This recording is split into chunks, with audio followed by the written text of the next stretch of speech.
Hello everyone, welcome to my channel. Keep it simple but significant. I am your host Sasi. Let's start today's discussion. आपको video का PDF चाहिए तो comment section में link मिल जाएगा, आप Telegram group join कर सकते हैं. The watershed between India and Myanmar is form by.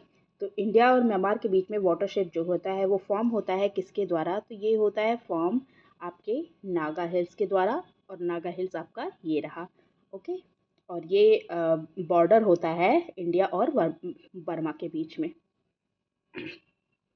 Which of the following group of state has the largest deposit of iron ore? Iron ore का largest deposit किस स्टेट में है? तो ये है बिहार और ओडिशा में. The most plausible explanation for the location of Thar Desert in Western India is. Western India में थार डेजर्ट होने का मोस्ट लॉजिकल एक्सप्लेनेशन क्या हो सकता है? तो इसका एक्सप्लेनेशन है the absence of mountain of the north of the Rajasthan to cause orographic rainfall. Orographic rainfall क्या होता है? जैसे यहाँ पे सह्याद्री हिल्स हैं, साउथ वेस्ट मानसून आता है तो ये इन हिल्स से टकराकर इधर साइड ही बारिश कर देता है, इधर साइड बारिश नहीं करता है. इसको माउंटेनियस रेनफॉल या एरोग्राफिक रेनफॉल कहा जाता है. ये वाला साइड कहलाता है विंडवर्ड साइड, ये वाला साइड कहलाता है levered side.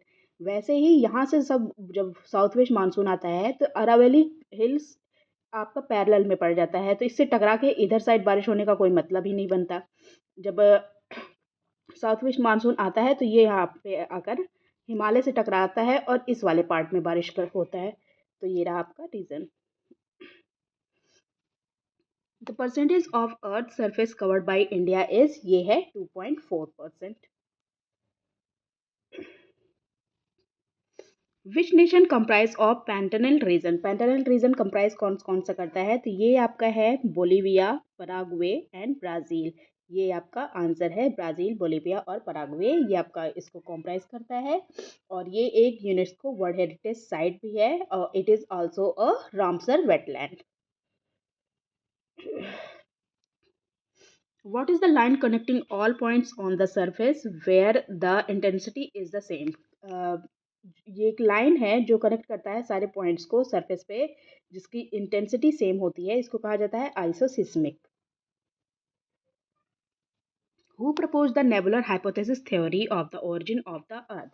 origin of earth का नेबुलर हाइपोथेसिस थ्योरी किसने दी थी? तो ये दी थी लाप्लास ने. और दिया कब था? 1789 में ये थ्योरी इन्होंने दी थी. The Madhesi tribe is related to India and its neighbouring country. तो ये इंडिया और नेपाल से रिलेटेड हैं.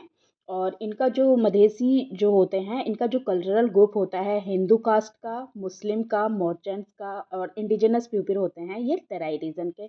और इनमें मैरिटल टाइज होता है. जो हमारा स्टेट है बिहार, उत्तर प्रदेश, वेस्ट बंगाल, इन नेपाल का और इन सारे स्टेट्स का मैरिटल टाइज भी होता है. Which state of India has the largest reserve of monazite with a high thorium content? Largest reserve है मोनाजाइट के with a high thorium content. ये स्टेट है आपका Kerala. Answer is a. What is the average number of people living per square kilometer called? Average number of people living per square kilometre is called what? इसको कहा जाता है density of population. Okay. और density of population को measure किया जाता है by dividing its total population by the total land area. Population by area, total population by total land area, इसको कहा जाता है density of the population. Which year is considered as the year of the Great Divide with regard to population, after which there has been a continuous and rapid growth in India's population? तो year of great divide किसको कहा जाता है? तो ये year of great divide कहा जाता है 1921 में को.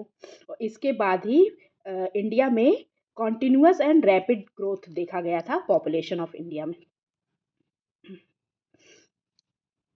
The fertilizer corporation of India was established in which year? किस ईयर में इस्टेब्लिश किया गया था? तो इसको इस्टेब्लिश किया गया था 1961 में. Answer is C. और ये इसकी 4 यूनिट हैं। एक है सिंदरी में, गोरखपुर में, तलचर में और रामगुंदम में। Monoculture is a distinct characteristic of which of the following.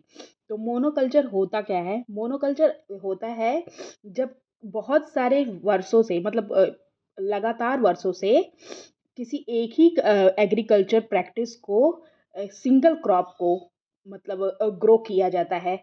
Okay. एक बहुत सारे वर्षों से एक सिंगल क्रॉप को किसी एक एरिया में बराबर उगाया जाता है, तो इसको मोनोकल्चर कहा जाता है। और इसका कैरेक्टरिस्टिक क्या है? Commercial grain farming. Answer is D. Kakrapar atomic power station is located in which of the following city, state of India. तो किस स्टेट में है? ये है आपका गुजरात में। Answer is B. और इसको कमीशन किया गया था 1993 में। और ये ऑपरेटेड बाय, इसको ऑपरेट जो किया जाता है, ये nuclear power corporation of India के द्वारा किया जाता है। ये रहा आपका Kakrapar power station. Jhilimili coal field is located in which of the following state of India. किस स्टेट में लोकेटेड है? तो ये है छत्तीसगढ़ में। Answer is B. और इसका जो कुल एरिया है 180 स्क्वायर किलोमीटर का एरिया है। और ये सेंट्रल इंडिया कोलफील्ड का पार्ट है।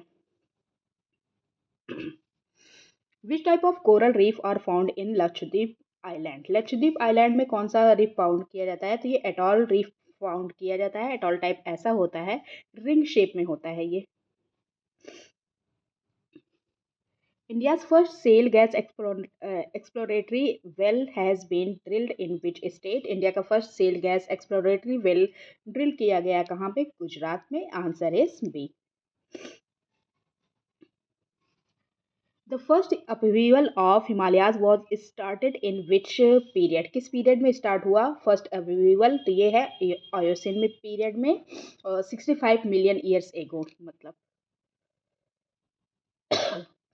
हाल ही में हमारे विदेश मंत्री ने अड्डू डेटोर लिंक ब्रिज का उद्घाटन कहाँ किया है? Where was the Addu detour link bridge inaugurated by the our foreign minister. तो हमारे फॉरेन मिनिस्टर के द्वारा अड्डू डेटोर लिंक ब्रिज का उद्घाटन किया गया, और ये है मालदीव्स में।